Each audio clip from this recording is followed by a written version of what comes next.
जय सिया राम दोस्तों, एक बार फिर आपका हार्दिक स्वागत है मेरे YouTube चैनल देसी अमित रिएक्शन पे। और आज हम एनालिसिस करेंगे दिल्ली के जो चुनाव हुए हैं, उनके चुनाव के परिणाम आज आ चुके हैं और उन परिणामों में भारतीय जनता पार्टी को बम्पर बहुमत मिला है, जबरदस्त बहुमत मिला है और आम आदमी पार्टी की जबरदस्त हार हुई है। उसमें केजरीवाल, मनीष सिसोदिया जैसे बड़े बड़े सितारे, सत्येंद्र जैन जैसे लोग सारे कुछ हार गए हैं और बीजेपी एक जबरदस्त पूर्ण बहुमत वाली सरकार बनाने जा रही है। और दिल्ली के चुनावों में 27 साल के बाद का वनवास खत्म हो गया है भारतीय जनता पार्टी के लिए और आखिरकार बड़ी मेहनत के बाद में भारतीय जनता पार्टी पूर्ण बहुमत से दिल्ली की राज्य विधानसभा में अपनी सरकार बनाएगी और अब 5 साल तक अब वो राज करेगी। अब 5 साल के बाद में क्या होता है वो बात देखेंगे, लेकिन एक बार 27 साल के बाद में भारतीय जनता पार्टी ने दिल्ली की सत्ता के ऊपर काबिज हो ही गए और वो चमत्कार कर ही दिखाया। अरविंद केजरीवाल जैसे और आम आदमी पार्टी को हराना कोई खाने का काम नहीं था, लेकिन भारतीय जनता पार्टी ने वो कर दिखाया और आज आखिरकार भारतीय जनता पार्टी दिल्ली के विधानसभा चुनाव में 48 सीटों के साथ 70 में से 48 सीटों के साथ में ऑन टॉप पे है और अब सरकार बनाने जाएगी और 5 साल तक अब भारतीय जनता पार्टी की सरकार रहेगी। और आम आदमी पार्टी को सीटें मिली है 22, फिर भी मतलब जैसे भारतीय जनता पार्टी को पहले जब 68 मिली थी 2014-15 में हुआ था इलेक्शन, तभी 3 सीटें मिली थी, फिर 8 सीटें मिली थी, तो उससे तो कहीं बेहतर ही है आम आदमी पार्टी, कम से कम 22 सीटें है और एक अगर चाहेंगे तो अच्छी विपक्ष की भूमिका निभा सकते हैं। कोई भी चीजों में अपने हिसाब से थोड़ा सा मतलब ऐसा है कि विपक्ष तो है, कम से कम 10 साल तो विपक्ष था ही नहीं दिल्ली की विधानसभा में, लेकिन फिर भी अब की बार विपक्ष है 22 सीटों के साथ में, लेकिन बीजेपी है 48 सीटों के साथ में। तो अब की बार भारतीय जनता पार्टी को वोट परसेंटेज मिला है 46%, आम आदमी पार्टी को 22 सीटों के साथ में मिला है 44% और कांग्रेस को मिला है 6.5%। यहीं पे खेल हो गया, खेल यहीं पे हुआ है। अगर कांग्रेस और आम आदमी पार्टी अपने इंडी गठबंधन के जो पहले बना हुआ था फॉर्मेशन में और उसमें साथ में लड़ते तो पिक्चर कुछ अलग होती और वापिस अरविंद केजरीवाल आ जाते, लेकिन अब बीजेपी नसीब कहो, मेहनत कहो, सितारे कहो, मोदी जी के सितारे कहो, जो भी कहो, जैसे भी कहो, भारतीय जनता पार्टी के लिए अब की बार सब कुछ सुटेबल था। आम आदमी पार्टी को भी घमंड था कि हमें कोई दिल्ली में नहीं हरा सकता, इसके लिए हम अकेले चुनाव लड़ेंगे। तो कांग्रेस ने अलग लड़ा और वोट शेयर वो अपना लेके गए, अलग हुआ तो वहां पे बीजेपी को फायदा हो गया और बीजेपी जबरदस्त तरीके से प्रचंड जीत के साथ में 48 सीटों के साथ में दिल्ली की विधानसभा पे काबिज हो गई है। तो अब हम एनालिसिस करेंगे कि ये सारा चमत्कार हुआ कैसे, क्योंकि केजरीवाल जो आज तक फ्री की राजनीति करते आए हैं, जो दिल्ली को मतलब भ्रष्टाचार की जो आंदोलन हुआ था, अन्ना हजारे का आंदोलन, उस आंदोलन से पैदा हुई पार्टी है आम आदमी पार्टी। भले केजरीवाल जी के साथ में जो भी जितने भी लोग थे वो धीरे धीरे करके उनकी अहंकारिता और हठ धर्मिता के कारण सब अलग हो गए, लेकिन फिर भी वो मतलब दिल्ली पे एक छत्र राज कर रहे थे 10 साल में। जिस तरीके से उनकी सीटें आ रही थी और विपक्ष नहीं था तो ऐसा लग रहा था कि यार पॉसिबल नहीं है, लेकिन अब की बार वो चमत्कार हो गया और आम आदमी पार्टी ने उसके बाद में पंजाब में भी अपनी पूर्ण बहुमत की सरकार बनाई। कई जगह पे वो विधानसभा चुनाव में भी लड़े, टक्कर भी दी, लोकसभा चुनाव में भी लड़े, ज्यादा सफलता नहीं मिली, लेकिन फिर भी दिल्ली की सत्ता पे वो हमेशा रहे। भले ही 2014-2019 में भारतीय जनता पार्टी में नरेंद्र मोदी की लहर थी, भारत देश में पूरी नरेंद्र मोदी जी की लहर थी और जबरदस्त सीटें लोकसभा में जीत रही थी और जब पूर्ण बहुमत से आए थे। उसके 4-5 महीने बाद में दिल्ली के चुनाव हुए थे, लेकिन वहां पे अरविंद केजरीवाल लैंडस्लाइड विक्ट्री के साथ में उन्होंने दिल्ली में अपनी सरकार बनाई थी, एक बार 68 फिर 63। तो मतलब उस तरीके से हो रहा था, तो कोई भी पार्टी उनके सामने अपने आप को ऐसा है समझ रही थी कि यार क्या कुछ ऐसा करे कि इनको 63 से यार नीचे लेके आए और हम जीत के ऊपर आए। तो वो चमत्कार भारतीय जनता पार्टी ने कर दिया है। तो भारतीय जनता पार्टी के लिए क्या पॉजिटिव रहा और क्या नेगेटिव आम आदमी पार्टी के तरफ से रहा कि मतलब इतना एज मिला भारतीय जनता पार्टी को और आम आदमी पार्टी को सत्ता से बाहर जाना पड़ा।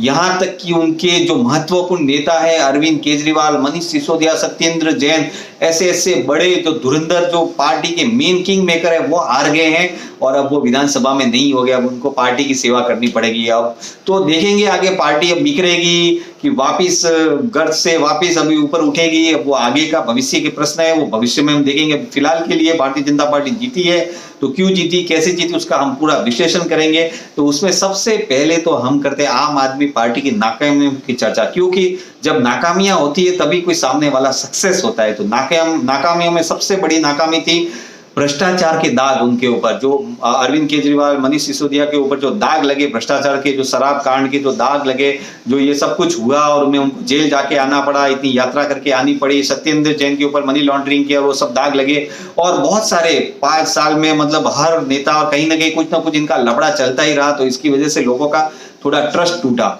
दूसरा, आम आदमी पार्टी ने आज तक जो भी अपनी घोषणाएं बोलने में वो कभी पीछे रहते नहीं, कुछ भी बोल दो, किसी के खिलाफ कुछ बोल दो या कुछ भी घोषणा कर दो, उनके बाप का क्या जाता है, उनको कोई फर्क नहीं पड़ता, काम करना नहीं करना वो बात की बात है। तो वो लोग वैसे ही करते थे, चुनाव के वक्त बहुत सारी घोषणाएं कर देते थे, लेकिन वो सारे काम जमीन पे हुए ही नहीं।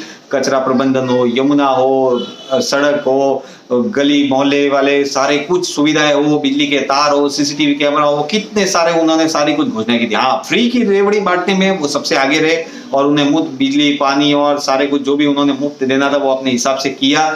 लेकिन जो बोलते हैं ना, वो अगर हम नहीं करते हैं, अगर वैसा नहीं होता है और उससे लोगों का भला नहीं होता है, तो एंटी इनकम्बेंसी बनती है। तो पिछले 5 साल चले, 5 साल में नहीं हो पाया तो उन्होंने और आगे 5 साल मांगे, तो लोगों ने 5 साल और दिए। लेकिन 10 साल में जनता ने देखा कि कई सारे ऐसे काम हैं जो उनकी रेगुलर रोजमर्रा की जिंदगी से जुड़े हुए हैं, जो केजरीवाल की सरकार नहीं कर पा रही है। पहले तो एमसीडी में बीजेपी थी और आम आदमी पार्टी की सरकार थी, तो उनके बीच में क्लैश चलता था। फिर एमसीडी में भी आम आदमी पार्टी की आ गई, तो जनता ने वो भी दौर देख लिया, जहां पे दोनों की सरकारें थी वहां पे भी काम नहीं हो रहा है। और केजरीवाल बार बार हमेशा से काम नहीं होने का कारण सेंट्रल गवर्नमेंट की तरफ से सपोर्ट नहीं होना या एलजी के द्वारा कुछ ना कुछ उसमें गड़बड़ किया जाना बताते रहा, और उनके साथ में टकराव उनका जब से सरकार बनी है तब से उनका चलता ही रहा। उन्होंने टकराव के अलावा काम कुछ किए ही नहीं, बाकी तो उनको फ्री देना था तो उसमें कोई ऐसा कुछ था ही नहीं। लेकिन जो बेस पे, जो ग्राउंड लेवल पे काम होना चाहिए था, उन्होंने वो कुछ किया ही नहीं। तो जनता ने सब कुछ देखा, और जनता ये भी देख रही है कि भारतीय जनता पार्टी की दूसरे स्टेट की सरकार क्या कर रही है, सेंट्रल गवर्नमेंट कैसे काम कर रही है, तो वो भी उन्होंने देखा, जांचा परखा, सारा कुछ देखा।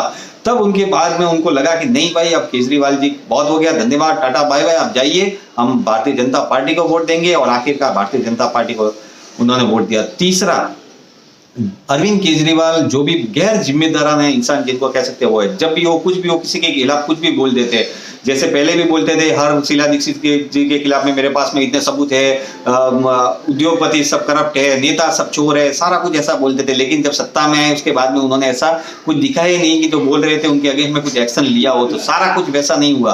तो ऐसा कभी भी कुछ भी बोल देना, कुछ भी बक देना, वो उनकी आदत है। ऐसे ही उन्होंने यमुना के बारे में भी बोला कि यमुना का पानी हरियाणा की सरकार ने दूषित कर दिया है, जहर मिला दिया है और यहाँ नरसंहार हो जाता है, ऐसा कुछ। तो फिर इलेक्शन कमीशन ने उनको सबूत मांगे तो वो नहीं दे पाए और पलट गए अपनी जबान से। तो ये भी एक मैटर रहा। एंटी इनकम्बेंसी 10 साल की हो ही जाती है, काम नहीं करेंगे तो होती है। बाकी तो भारतीय जनता पार्टी की सरकार जिस तरीके से करती है 10 साल, फिर उसके बाद में भी हरियाणा में आ जाती है। तो आम आदमी पार्टी को भारतीय जनता पार्टी से ये सीखने की जरूरत है कि 10 साल अगर आप सत्ता में रहोगे तो भी उसके बाद में कैसे आना। तो उसके लिए ट्रेनिंग लेने के लिए वो नरेंद्र मोदी जी के पास में या भारतीय जनता पार्टी जी के पास, भारतीय जनता पार्टी के पास जा सकते हैं और ट्रेनिंग ले सकते हैं कि 10 साल के बाद में भी सत्ता में कैसे रहा जाए। लेकिन वो इतने अहंकारी है, वो इतने उस तरीके से है कि वो नहीं जाएंगे और नहीं करेंगे। क्योंकि जब आम आदमी पार्टी का उदय हुआ था तो उनके साथ में बहुत सारे लोग थे, पूरी टीम थी, सारा कुछ पूरा मजमा था। लेकिन उनकी अहंकार और उनकी जो हठ धर्मिता और उनका अहम ब्रह्मास्मि में ही सब कुछ वो वाली छवि के कारण सब लोग एक दूसरे से दूर होते गए और आखिर में अरविंद केजरीवाल और उनकी टीम जो उनके कहना मानते थे, उनके अंडर में चलते थे, वही रहे। और जो भी थे, देखो टीम कैसे बनती है, मोदी जी हर एक को साथ में लेके चलते हैं, टीम बनाते हैं और टीम के साथ में काम करते हैं। ये भाई साहब अपने आप को ही पूरा सब कुछ समझते हैं, वो भी एक वजह रही। तीसरा, हमेशा से जो भी चीजें, अब देखो 10 साल से मोदी जी आए, उनके बाद से राम मंदिर और जो भी जितने भी काम हुए हैं, जो भी हो रहे हैं, या हिंदू धर्म के लिए या भारत की जो पुरानी प्रतिष्ठा प्राप्त करने के जो हो रहे हैं, तो उसमें हिंदुओं को भी गर्व महसूस हो रहा है। और केजरीवाल जी उनके एंटी में काम करते जा रहे थे, मस्जिदों में कुछ चंदा देना, वक्फ बोर्ड को पैसा देना, जमीनें देना, बहुत सारा काम उन्होंने वैसे किए। और हिंदुओं के लिए जब अब पता चला 10 साल में गड़बड़ होने वाली है, तो अभी के चुनावों में उन्होंने घोषणाएं की थी कि पुजारियों को, ग्रंथियों को हम पैसा देंगे, ये करेंगे, वो करेंगे, लेकिन जब 10 साल नहीं किया तो लोगों को तो अक्ल है ही है, उनको सब पता है कि क्या हो रहा है क्या नहीं हो रहा है। वोटों के लिए सारा कुछ खेल चल रहा है, मुस्लिम तुष्टीकरण और बहुत कुछ उन्होंने अपने हिसाब से, वो आखिर में मतलब जो सेवा के भाव से आए थे वो नहीं छोड़ के पूरी तरीके से पॉलिटिशियन बन गए।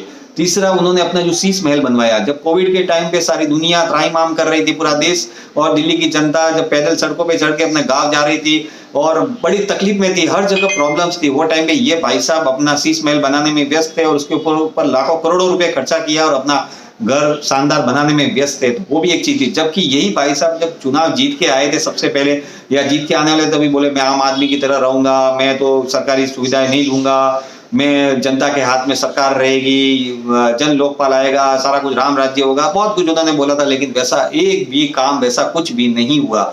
तो जनता आखिर में देखती है, देखो जनता को एक बार बेवकूफ बनाया जा सकता है, किसी को दूसरी बार बेवकूफ बनाया, बार बार बेवकूफ नहीं बनते। वो आखिर में आपके कर्म होंगे, आपके काम होंगे, आपकी परफॉर्मेंस होगी तो 3 बार नहीं 10 बार आपको कोई नहीं हरा सकता है।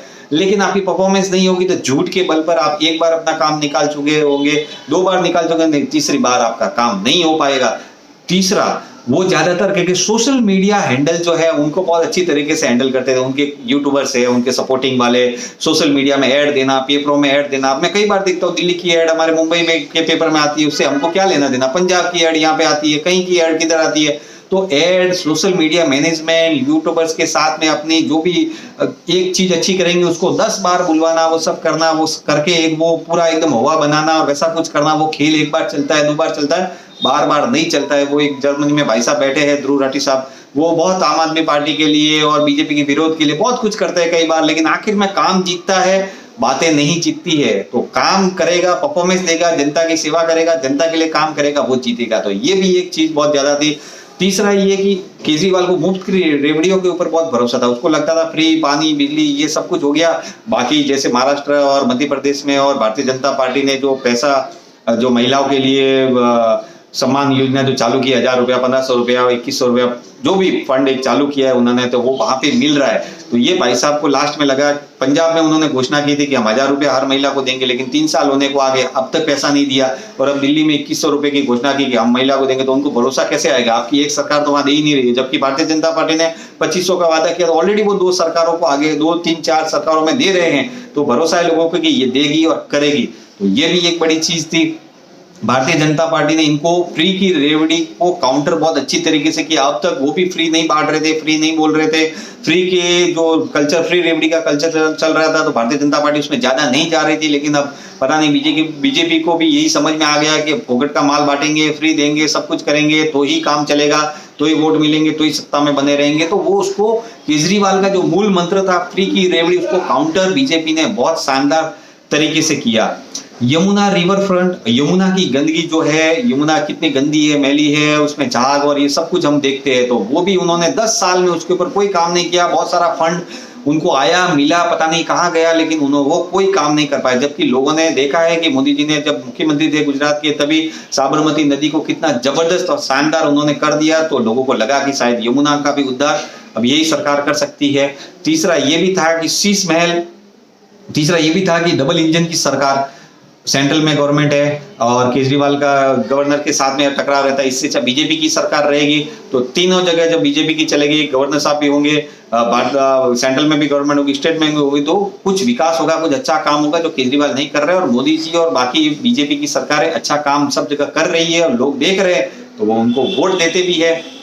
एक और था कि एक मुस्लिम मौलाना थे या कोई थे भाई साहब, उन्होंने भी वीडियो, जो वोटिंग के दिन वीडियो बनाया और डाला कि मैंने भारतीय जनता पार्टी को वोट किया है, वो इसलिए किया है कि मुसलमान बीजेपी वोट नहीं देते, ऐसा कोई पूरा हुआ बना दिया है, तो मैं दिखा रहा हूँ कि मैं बीजेपी को वोट दे रहा हूँ, देखिए। तो अब की बार जैसे यूपी में भी हुआ और यहाँ पे भी हुआ कि मुस्लिम मतदाता भी भारतीय जनता पार्टी की तरफ आकर्षित हुए हैं और भारतीय जनता पार्टी को वोट दिया। अभी लास्ट में विश्लेषण होगा, पूरा एनालिसिस आएगा तो पता चलेगा, लेकिन वोट मिला है अब की बार मुस्लिम मतदाताओं का भी। केंद्रीय बजट 1 तारीख को आया था। मिडिल क्लास को क्या चाहिए? मिडिल क्लास को टैक्स में राहत चाहिए थी, तो वो निर्मला सीतारमण जी ने दे दी। 12 लाख तक टीडीएस भी घटा दिया। तो मिडिल क्लास को खुश करने के लिए, मिडिल क्लास के लिए बहुत अच्छी एक ये घोषणा भी आ गई, तो उससे भी मिडिल क्लास को भरोसा मिला कि यार कुछ करेगी तो भारतीय जनता पार्टी करेगी। केजरीवाल जी तो अब तक बोलते ही आए हैं। तो ये भी एक बहुत था, एंटी इनकम्बेंसी बन गई थी। इलेक्शन के दिन मोदी जी का कुंभ में जाके त्रिवेणी संगम पे स्नान करना भी एक मेन फैक्टर था, क्योंकि जिस दिन वोटिंग हो रही थी, देखो ऐसे जो इवेंट होते हैं वोटिंग वाले, तब आपने कई बार देखा होगा मोदी जी कई मंदिर जाते हैं, कहीं और जाते हैं, कभी कुंभ में स्नान करने जाते हैं, या कोई नहीं कोई पेपर भरने वाला या कुछ ऐसा बनाते हैं कि वो हाईलाइट में रहता है, न्यूज में रहता है। तो देखो ये भी एक स्ट्रेटेजी होती है। तो योगी जी ने कहा था कि भाई आ जाओ, केजरीवाल जी भी आ जाओ, आप भी डुबकी लगा लो, राहुल गांधी जी आप भी आ जाओ डुबकी लगा लो, लेकिन वो नहीं करेंगे क्योंकि उनका वोट बैंक है, वो खिसक जाएगा। लेकिन मोदी जी ऐसा नहीं मानते, वो तो बोलते जो मेरा धर्म है मैं धर्म का पालन कर रहा हूँ, बाकी आप लोगों को देखना है कि आप कैसे अपने तरीके से सारी चीजें कर रहे हो।